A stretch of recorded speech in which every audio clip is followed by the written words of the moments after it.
Welcome to the Heroic Investing Show. As first responders, we risk our lives every day. Our financial security is under attack. Our pensions are in a state of emergency. A single on-duty incident can alter or erase our earning potential instantly and forever. We are the heroes of society.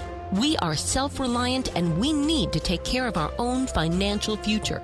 The Heroic Investing Show is our toolkit of business and investing tactics on our mission to financial freedom. Welcome to the Heroic Investing Show, a podcast for first responders, members of the military, veterans, and anyone looking to improve their financial future and gain some freedom with their time. We teach America's heroes how to build passive income, build their startup business, and safely grow wealth through real estate and other alternative investments. We help current and prior first responders put protections, systems, and a team in place to help them build a life where they can focus on their passion, that service or product that they are uniquely gifted to share with others, making the world a better place for all of us. My name is Gary Pinkerton, and I co-host this show with Jason Hartman. This is episode 212, episode 212. Today we talk with RT Stokes. RT is an author, a speaker, and a submarine veteran who helps others dive beneath the surface to discover their greater purpose waiting to rise.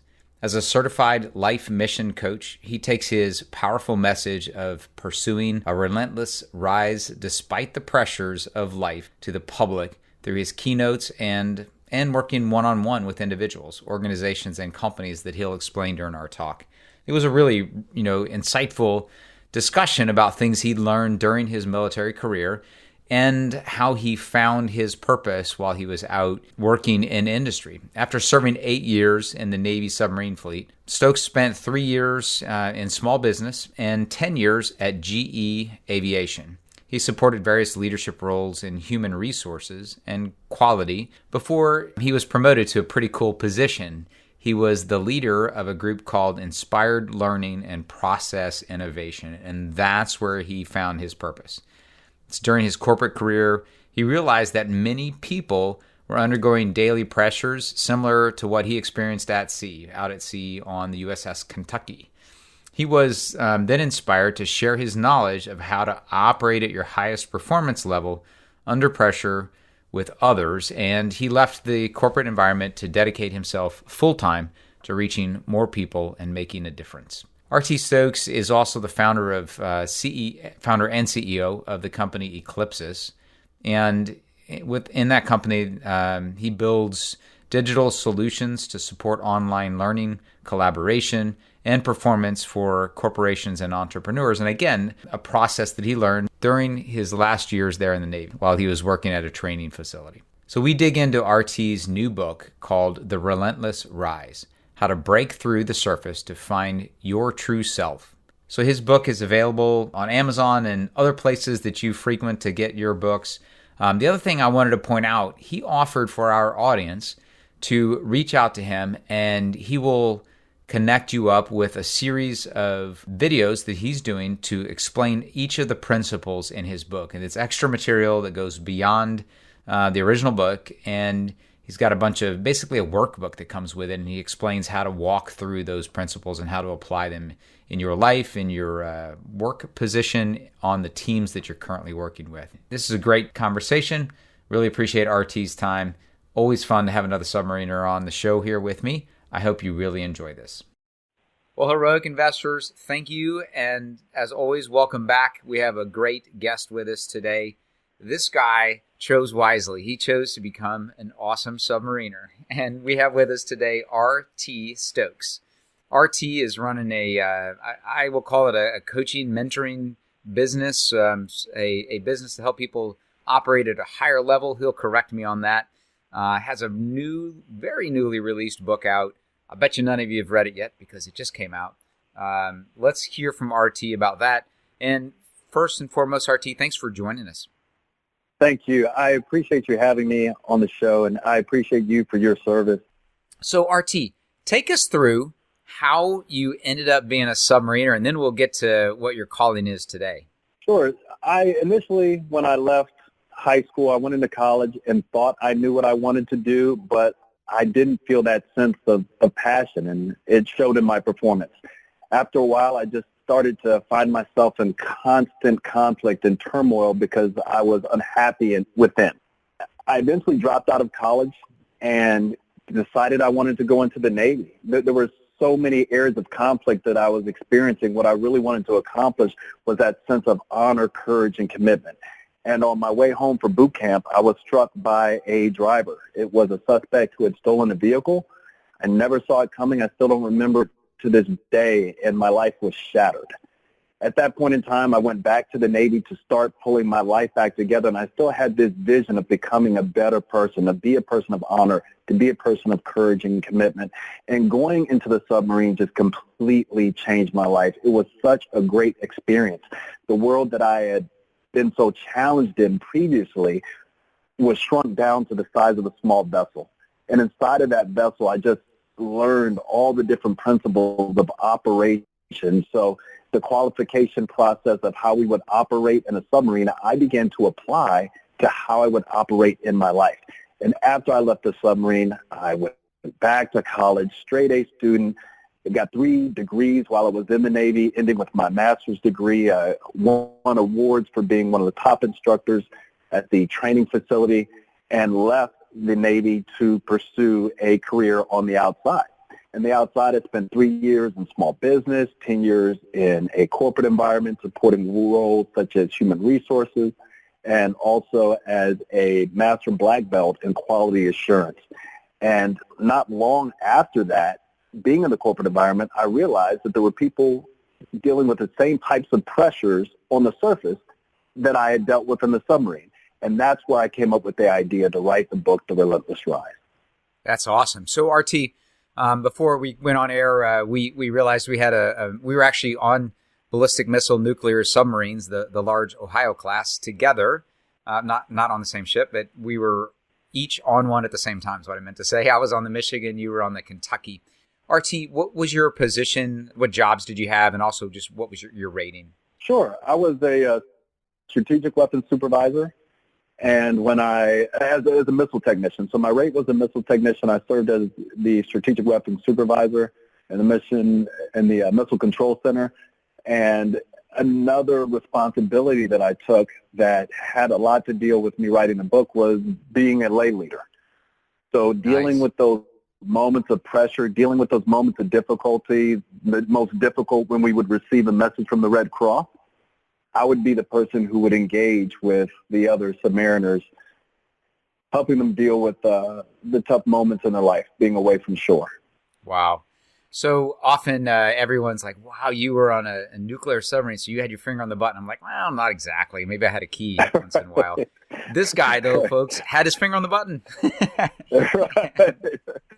So your job was, taking care of national assets. A member of if the listeners out there follow this, the triad, the nuclear triad that we had back in the Cold War, and still really do. We had ground-based missiles. We have the ones the Air Force carried around, and then we had the ones that the submarines have. And the submarine ones, for many reasons, are the ones that are most survivable because no one knows where they are. We don't even know where they are. I mean, if you're not on the ship, obviously the chain of command knows, but I'm out there on my attack submarine trying to find them. Good luck. So you had a pretty important job, is what I'm saying. And I love that one of the primary things you took away from it is the lesson about how to succeed, and that whole point about qualification process.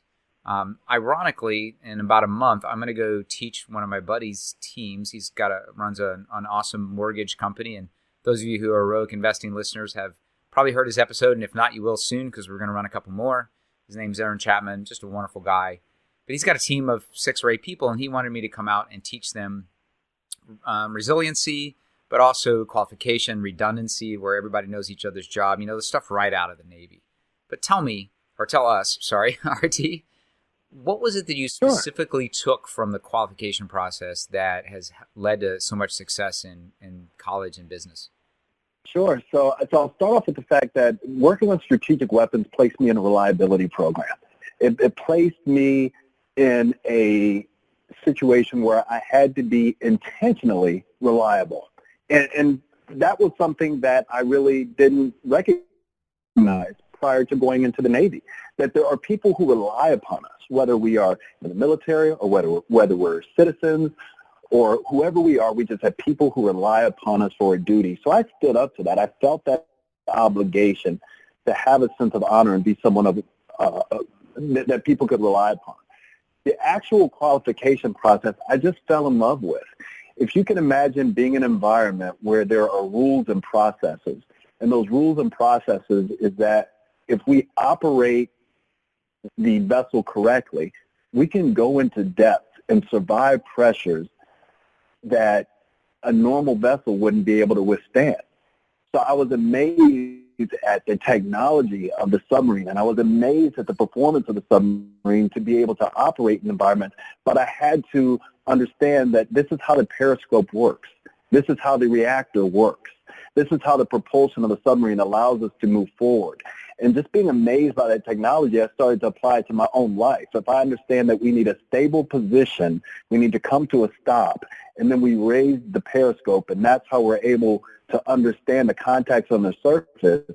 In my life, I need to come to a stop. I need to raise myself and my mindset emotionally to where I can lift my perspective, my personal periscope, and then I can understand the contacts around me and the context of those contacts from a better perspective. Nice. So how are you applying it now with your current business? Or tell us a little bit about your current business first. Sure. So my current business is really focusing on the content within the book, The Relentless Ride. The challenges that I see is that the water level in our global ocean is rising. We're dealing with a lot more pressure. We see those throughout society, that people are dealing with more pressure. Time is being more compressed, so we're trying to do more with less. The headlines that we're receiving, whether they come through social media or whether they're quick snippets on TV, we're getting a lot of emotionally charged information. And what happens is we start digesting those like zip files. So understanding the problems that we're dealing with a higher level of pressure, the solution is, how do the people who operate in pressure every day succeed? And that's where the principles of Operation the Submarine allow us to provide methods of success for people on the surface. And the two big things that I'm after is, number one, how do we lift our potential above the surface for those people who aren't struggling, but they're just looking for the next level of success, but they're playing it safe. They're right beneath the surface. How do I get above the surface to have the best opportunities to succeed?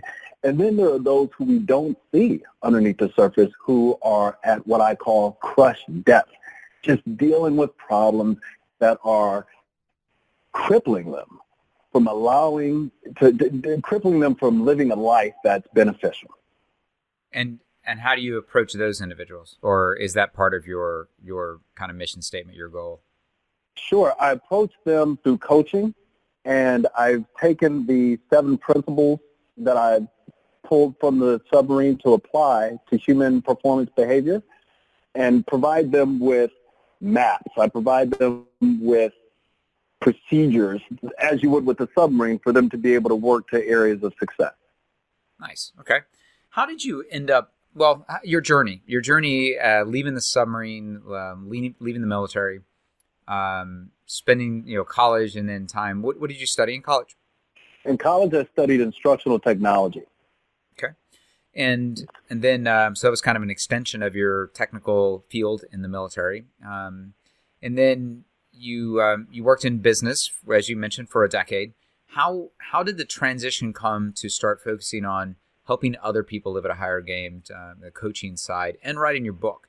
What was it that, what signs did you see? I'm trying to kind of pull this out, flesh this out for individuals who maybe are sitting in a position and don't know exactly where they want to go. What should they look for in their own life?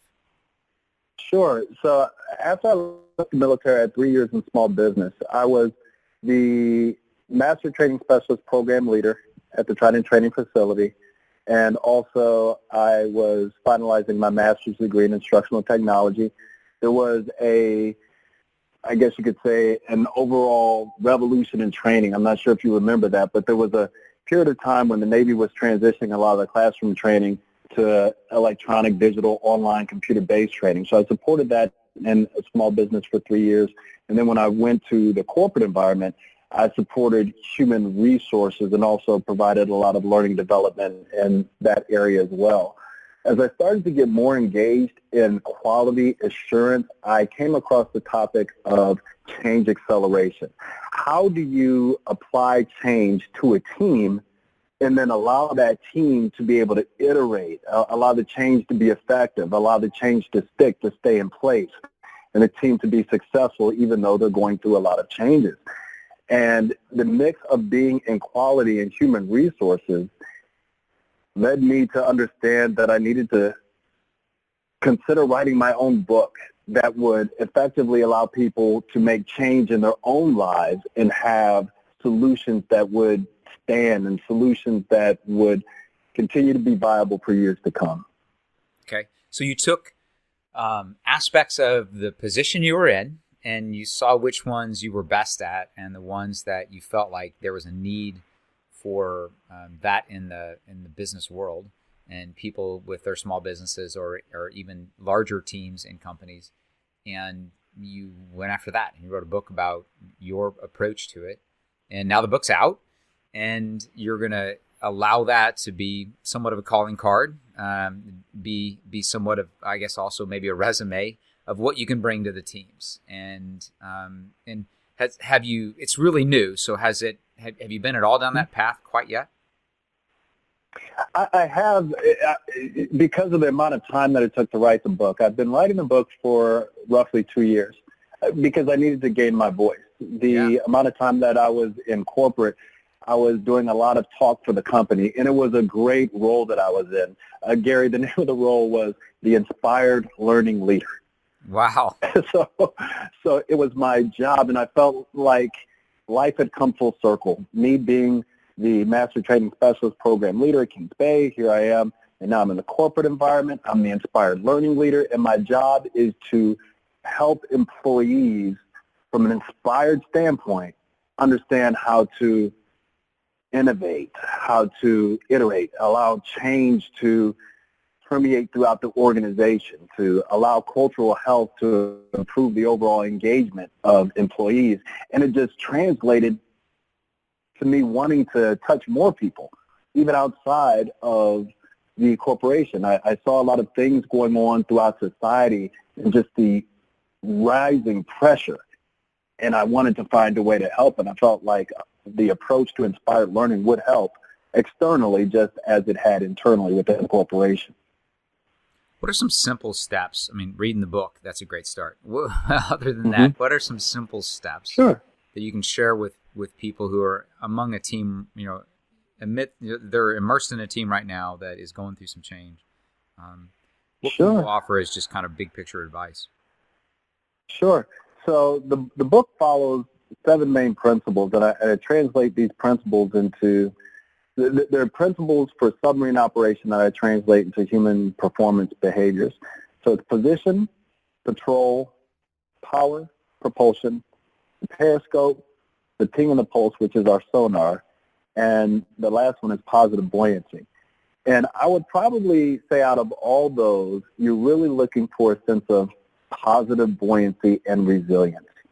We're seeing a lot of instability emotionally in how people are dealing with the increasing stress across society.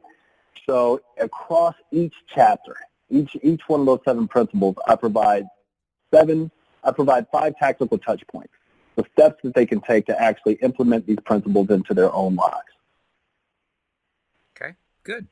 What was the third one? I didn't understand the third one. Sure, the third one is power. Power, okay. I'm happy you asked about that. So power has a lot to do with our energy. Yeah. And I relate power inside of a submarine, which is basically that reactor and that core, to understanding the energy that we have inside of us, the core that we have. What is the core for your energy, and what are the particles that you have, and how do those particles react to bring the best energy out of you? You can be someone who's incredibly fit, someone who's very, very nutritious. You have a nutritious meal, you have a great diet, but emotionally, you're in a situation that causes a drain. So all the energy that you're provided from your physical standpoint doesn't translate to performance because of the emotional hindrance that you have. So there's a lot of great stuff in that power chapter that talks about the overall energy that you can provide. Cool. That's awesome. Well, as always seems to happen, we blow through the time that I allot for this with many more questions remaining, but I did want to hold back a few minutes because I've not yet read the book, and I admitted to that before we came on. It came out 3 weeks ago, and I very much look forward to reading it.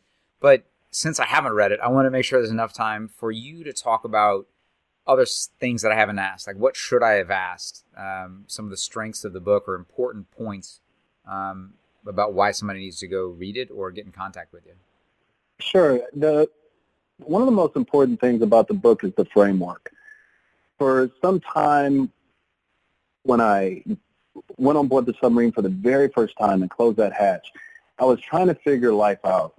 I was concerned that when that submarine returned to shore, I wanted to be a better person. I needed to be a better person. So I understood from a strategic submarine patrol, we have a base, we have a channel that moves us to an open operating area, and in that open operating area is where we perform our mission. And that book recommends the same structure for life, where we have a base that is our purpose, we have a channel, which is our vision, and then we have an operating channel, which is our mission, where we perform the things that we need to do that are tied to our purpose. So it creates a strategic mission rhythm for our life and for us to fulfill our purpose. And that's inside the book. The principles of operation have a lot to do with how we're performing our mission and optimizing our lives when we're pursuing our purpose. Understood. So the rhythm, though, pretty important. And that, I think, is something that you've taken away from the qualification process, from being successful in school and in business like I have. That rhythm, taking small bites, never moving backwards, always, reaching, having a goal and having some measuring stick to be able to be moving in the right direction. I'm not sure that's the rhythm you're talking about with this, but that's one of the things that has always hit me closely about any service and their qualification process. And I'm sure it's the same for first responders. You're constantly qualifying for the next level. And the only way that you can do that without losing your mind is to, have a rhythm, have a process, have a weekly kind of routine that you're doing and a daily routine, and just keep chipping away at it. Correct. Yeah. Awesome. Well, RT, this has been great. Tell everyone how they can contact you as well as get your book. Sure. One of the best ways to contact me is on LinkedIn. I'm also available on other social media networks. If you go to rtstokes.com, you'll be able to find all of my contact information there. The book is available in major distribution channels, Amazon, iTunes, or any other major bookstores. You can go and order the book, and it will be delivered to you. Awesome. Man, RT, I also have to commend you for the cover, man. That's a pretty cool-looking book cover. It motivates me right from the book cover. So I look forward to reading it. It's been a complete pleasure. I really appreciate you spending the time with us. I'm sure you're pretty busy here with the launch coming up, or having just occurred. It was an honor to be on your show. I would like to thank you for the invitation, and I truly appreciate the time that we spent together today. Absolutely, man. I know I have a new good friend here, and I look forward to having you back and talking about, how the first year or so went on with the book. Thank you. I look forward to talking to you again. Absolutely. Bye-bye. Bye now.